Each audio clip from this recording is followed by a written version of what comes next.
Welcome to another XDP Manufacturer Q&A. Today we're here with Tim from MAHLE to talk more about their piston rings and what makes their products the right choice for your vehicle.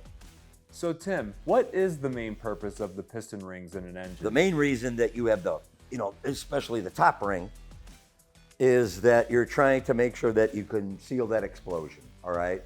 The secondary ring offers some additional sealing, but the vast majority of that explosion is contained by the top ring. Now, when you get to the bottom, the third ring, you'll have a oil ring that's on the bottom. And that oil ring, and what it's designed to do is make sure that you have a clear, smooth oil surface that is on the bore so that piston and piston ring can travel down, up and down freely. So every ring has their own responsibility, and that's kind of what the responsibility of piston rings are. What are some signs piston rings would need to be replaced?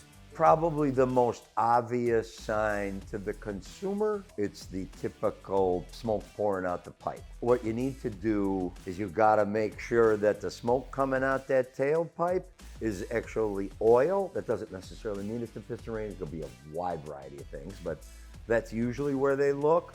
But you can pretty quickly determine whether it's oil or it's coolant. You literally can see it and smell it. So if there's oil at the pipe, it could potentially be piston ring blow-by. The other methodology that you can use is that the power begins to diminish, especially in diesels. The other thing that can occasionally happen, not as much as it did before, you kind of hear a rattle because piston rings kind of hold it in space so that it stays true inside the bore. And if you break one, sometimes people break a ring and you'll literally hear it. Rings typically today don't just wear out like they used to in the old cast iron days.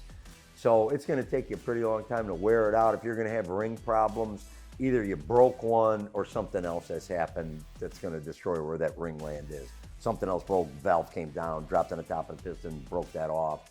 Now the ring is messed up because the land is broke. So piston rings last a pretty long time under the best conditions because they just don't wear out like they used to. What is the average lifespan of a set of piston rings? Generally, the expectations of that mid-range style diesel that XDP caters to is typically the warranty range. It's not that it can't last longer, but typically it's supposed to survive the 100,000 miles or 5 years. Can it last longer? Certainly. With good maintenance conditions, you could probably run 1,000,000 miles, and some do. I mean, that's probably the extreme case, but that's what they're probably on the expectation side, because not everybody can be trusted and they don't use the right oil change, but that should be kind of your expectations. That's how they build them. They try and induce variables to try and make sure they minimize their risk, but that's kind of what your expectations are. However, you could get far more if you just follow the instructions. As one of the largest piston ring manufacturers in the world, what makes MAHLE rings unique in the market? Our strategy is not to have a coating or a style and use it for all applications. Because of that phenomenon, and because we have a whole variety of things we can do, piston rings that are designed, let's say specifically for your space, that mid-range diesel, use unique coatings to those applications.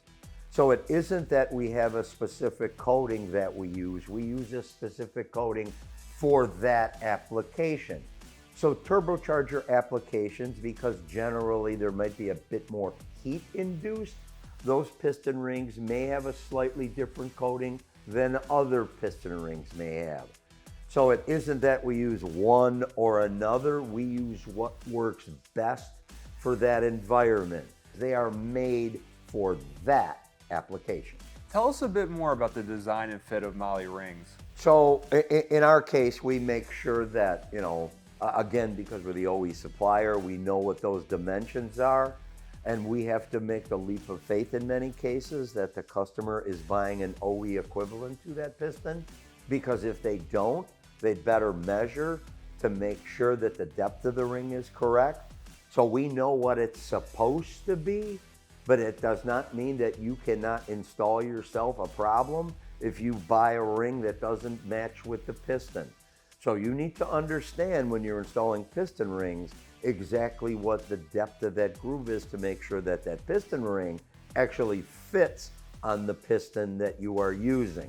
Now in our case, for on the heavy duty side in most cases, we don't do it on the mid-range side, so sleeve assembly kind of Class 8 stuff. What we do is we literally put the piston rings on there for you that are fit and it's inside the sleeve. We sell the whole assembly. On the mid-range side, the customer does that, so they have to be sure that the piston and the piston ring combination are so designed for that application. So it's not that we don't have the right ring and maybe can supply the ring for even a different piston. You just gotta know what you have. Because if you mess up, that piston is not gonna go inside that land area and it's gonna stay exposed. You could end up inadvertently scratching the bore.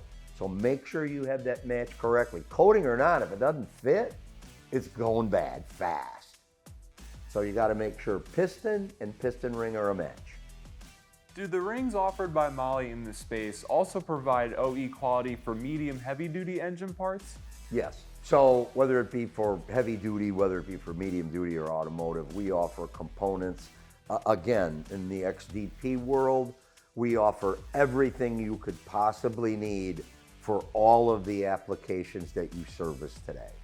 Can the average person install new piston rings, or should this be done by a shop or engine builder? So it depends on who you think the average person is. So if the average person, has never had a piston out of a vehicle at any point, probably he should stay away on the piston ring side. So generally, we do not like to see the piston rings overexpanded. So if you have a question on how the piston ring should be installed, you should probably go to somebody that knows what they're doing. There are specific tools that expand the ring to the right diameter so it fits over the piston diameter and can fit into the land. The other thing that you may not know, and it's harder to tell than ever, is that you have a top ring and you have a second ring, which could be slightly different because of the cut on the ring. And if you don't understand that, you've put the second ring in the top ring slot. So there's a lot of things going on. And if you don't understand how that oil ring is supposed to work, again, you just may not know. So if there's any question or you're not with someone that has done this before and can tutor you along in this process to explain what goes where, and we provide them in packages that try to help, top ring, second ring, oil ring, and we give some brief explanation, but it's literally a bunch of hand-drawn sketches that we've been probably using for the last 50 years. So if you don't know what you're doing, go to someone that actually understands. The other good news there is that guy will know right away if these rings match that piston. A big thanks to Tim from MAHLE for giving us the rundown on their piston rings. To find out more and get them for your truck, check out xdp.com or contact your local dealer.